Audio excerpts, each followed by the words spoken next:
Hi, ghouls and misfits. I just thought I'd do a quick video about Tash's um, Gaza discussion. Um, yeah, um, just wanted to say that um,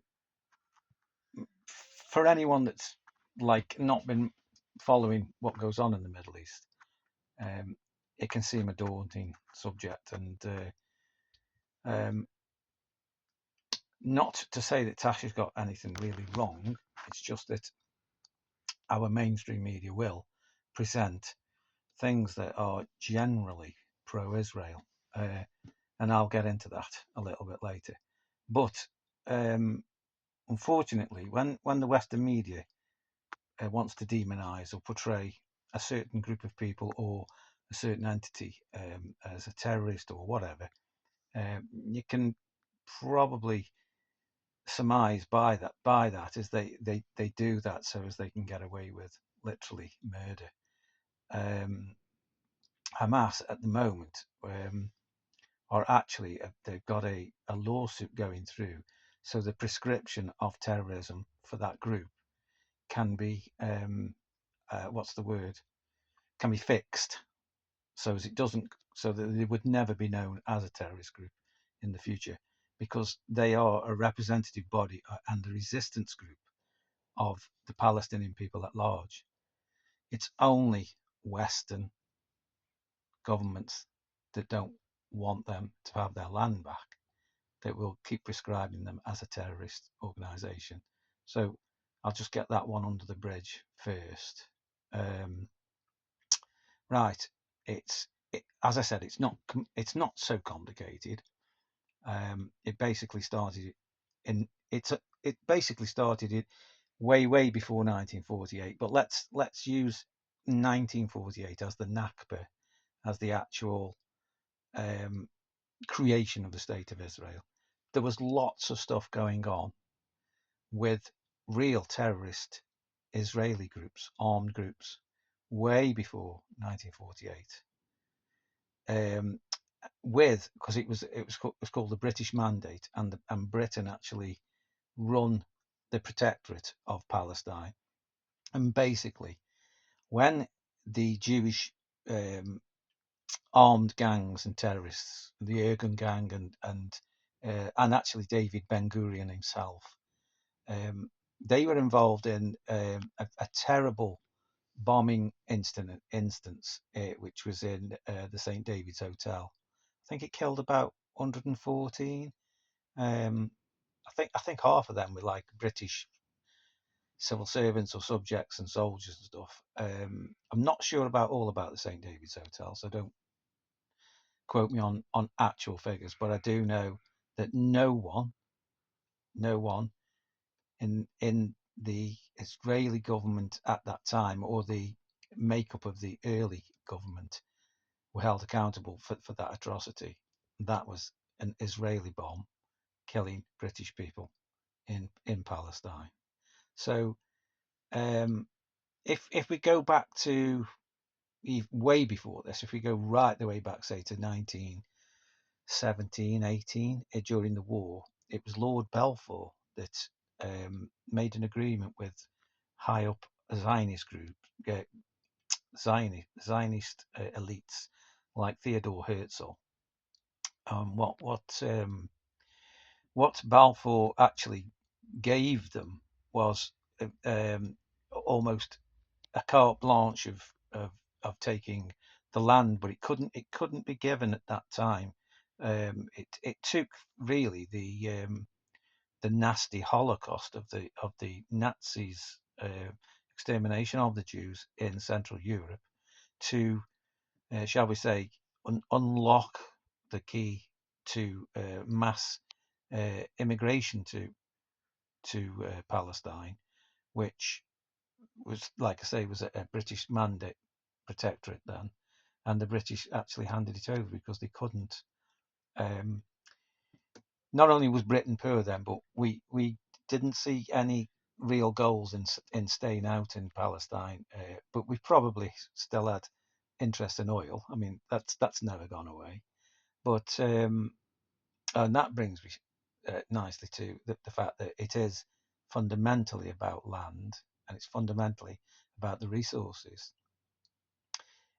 People who go on, it's a Muslim against you know, a Jewish person, and it's a Jewish person against a Christian, and it that again is a bit of a smokescreen. It's actually a land grab, but it's also become what you might call part of America.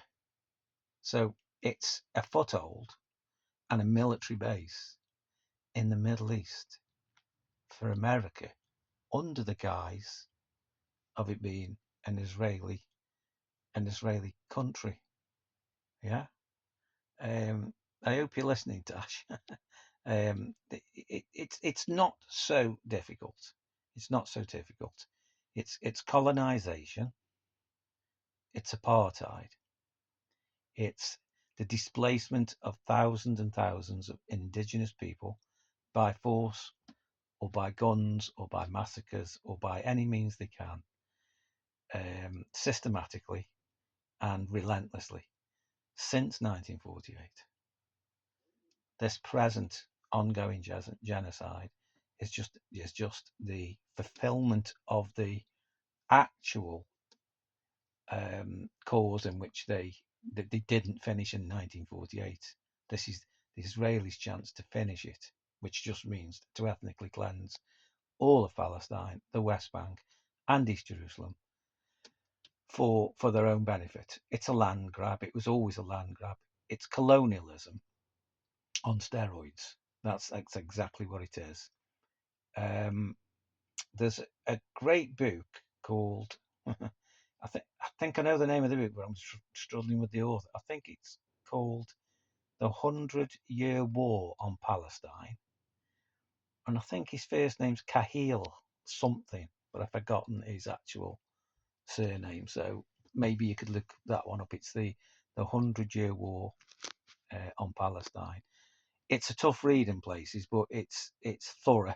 It's got mention of the PLO and all the other factions that were resistance groups against the oppression and the occupation, which is what the Palestinians have suffered with throughout mainly throughout the whole of the 19th and sorry, the 20th, and now most of a quarter of the 21st century. So yeah, check out um, also if you want sort of an up to date um, up to date stuff about Gaza, and you're interested in what is going on, Tash. There, I suggest you go and look at the Electronic Intifada. That's where Ali Abu Nina and Nora Barrows Friedman, who is actually Jewish, actually, John Elmer and Asa Winstanley are the reporters on the Electronic Intifada. They'll give you up to date because they've got contacts in Palestine, Gaza, and the West Bank, so they get updates every single day. So yeah, it's it's it's a terrible thing, and it's facilitated by Western governments that profit from this actually. Germany, they're sending 30% of all Israeli arms come from Germany. You know, we send a little bit, but those F-35s couldn't function if we stopped those arms. And then America sends the bulk of the stuff. I think obviously the French send some instruments and stuff. I've just heard the Spanish now, they've completely stopped sending anything to Israel because they know it's a genocidal, psycho, psychotic, um, crazy place. Um, yeah. What else could I say?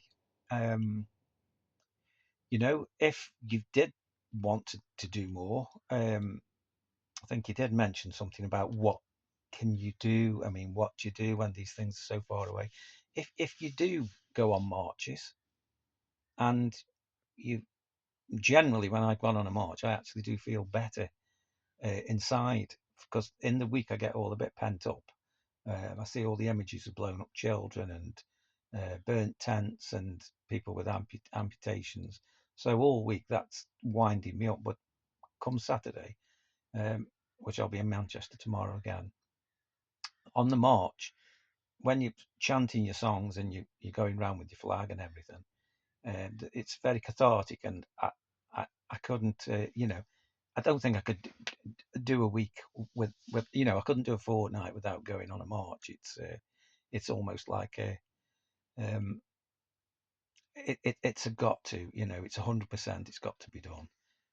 So yeah, those marches go on. I don't know exactly where you live, but I'm sure that if you wanted to be involved in other sides of things that can make an effect, like BDS, which is boycott, sanction, and divest from anything to do with Israel, that's another area you could get into.